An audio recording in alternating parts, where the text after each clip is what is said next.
कल्पना करता रहता है, किंतु जीवन जीवन ना तो भविष्य में है ना अतीत में।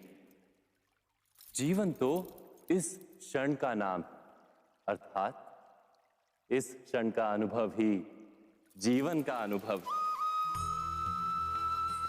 पर हम ये जानते हुए भी इतना सा सत्य समझ नहीं पाते। या तो हम बीते हुए समय के स्मरणों को घेर कर बैठे रहते, या फिर आने वाले समय के लिए हम योजनाएं बनाते रहते हैं, और जीवन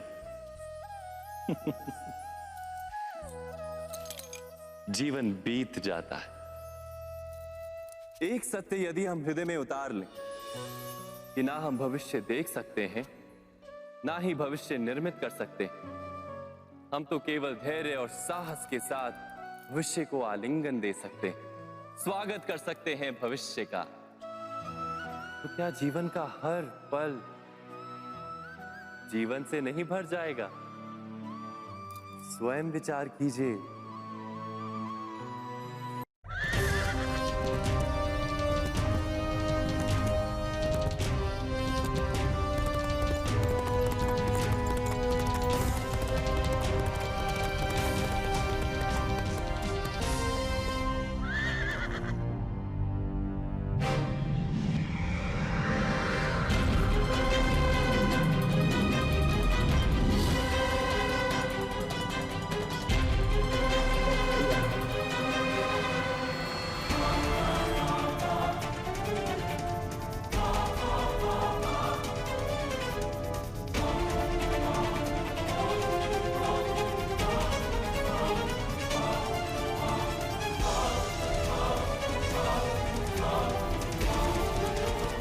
जाओ भीष्म,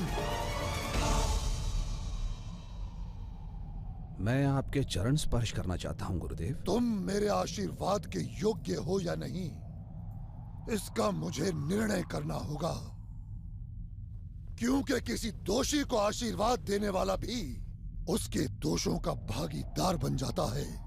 प्रत्येक जल बिंदु समुद्र की ओर जाने के लिए पर्वत से गिरता है, और उसके जीवन की सार्थकता उसी गिरने में है। ठीक उसी तरह मेरे जीवन की सार्थकता आपके चरणों में गिरना है भगवान। मैं आशीर्वाद की लालसा से आपके चरण स्पर्श नहीं कर रहा था। और रही बात अपराधी होने की, तो आपके हृदय में संदेह उत्पन्न हुआ, यही मेरे लिए अपराध है। यदि मैं हस्तिनापुर की चिंता से ना बंधा होता तो इसी क्षण इसी समय मृत्यु की इच्छा करता। मैंने कब कहा कि तुम्हारे प्रति मेरे मन में संदेह है वत्स? परंतु इस कन्या के मन के समाधान के लिए तुम्हारी परीक्षा लेना चाहता हूं। मुझसे युद्ध करो भीष्म। यदि तुमने धर्म की भूमि पर अपने चरण दृढ़ता पूर्वक रखे होंगे तो तुम मुझसे कदापि पराजित नहीं होगे, क्योंकि पर्वत से पत्थर तभी गिरता है जब वो पर्वत की मिट्टी पर दृढ़ता से न बैठा हो। तो क्या अब मेरे गुरुदेव मुझसे पराजित होंगे? शिष्य के हाथों पराजित होने में भी गुरु गौरवान्वित ही होता है भीष्म। युद्ध करो मुझसे।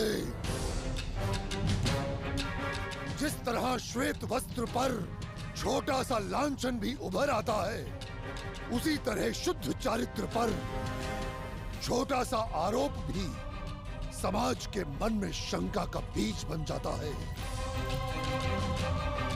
इसलिए उठाओ शस्त्र भीष्म, और आज समग्र समाज के मन की आशंकाओं का समाधान कर दो वत्स।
युद्ध नहीं, छल कर रहे हो भीष्म।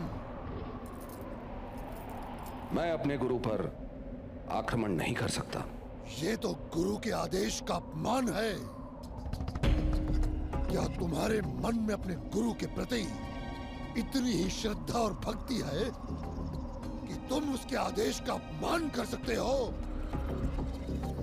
तुच्छ है वो गुरु जिसका शिष्य उसका आदेश न माने। तुम्हें अपने गुरु की शक्ति पर विश्वास नहीं कि यदि तुम आक्रमण करोगे तो तुम्हारा गुरु पराजित हो जाएगा। इतना निर्बल और वृद्ध नहीं हुआ है परशुराम।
तो ये था सरसों का महाभारत। तो भीष्म जो है ये परशुराम जो है युद्ध शुरू हो गया है, क्योंकि अब्बा जो है वो परशुराम के पास से हो गए और फाइट को बहुत बेहतरीन तरीके से कोरियोग्राफ किया गया है। जैसे कि पहाड़ से नीचे हटाते हुए का पीछा किया, मतलब टेक्निकल ऑब्वियसली टेक्निकल जो है लिमिटेशंस हैं उस तरह, क्योंकि हम यूज हो चुके हैं मिसाल के पीसी के या मार्बल्स के, उसमें हम लोग तो कोरियोग्राफी बहुत अच्छी थी, लेकिन ऑब्वियसली इतना ज़्यादा बजट नहीं है वो, फिर सारा आपको जो है स्पेशल इफेक्ट्स में सारा कुछ मिलता है। तो इसमें टेक्निकल लिमिटेशंस के बावजूद बहुत अच्छे तरीके से फाइट को कोरियोग्राफ किया था। परफॉर्मेंसेज बहुत अच्छी है, मैंने अभी तक नोट नहीं किया था, लेकिन भीष्म की जो परफॉर्मेंस है ना वो काफ़ी बहुत स्ट्रॉन्ग है, बहुत ही स्टैंडर्ड परफॉर्मेंस है।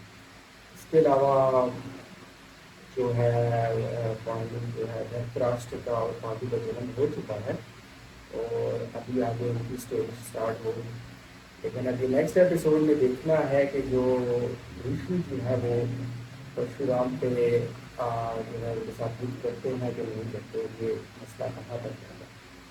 तीसरी बात है ये विदुर की जो स्टोरी मैंने बताई, एक तो मुझे ये भी स्टोरी पता नहीं था महाभारत की, मुझे बेसिक स्टोरी का नाम पता है क्योंकि पिछला बार महाभारत भी देखा ये भी देखा था काफ़ी टाइम पहले, लेकिन स्टडी नहीं किया। स्टडी करने के बाद शायद की स्टडी करने का महाभारत जो बुक है, लेकिन टॉकिंग अबाउट जो अभी कुछ इस एपिसोड में तो मुझे पता नहीं था कि भीष्म और परशुराम की युद्ध भी हुआ था, इस चीज़ का मुझे नॉलेज नहीं था।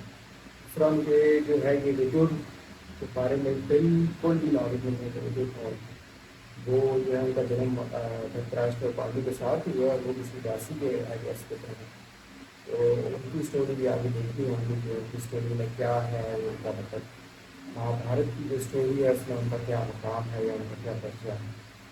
तो that was the 6th episode and I will be back with another video.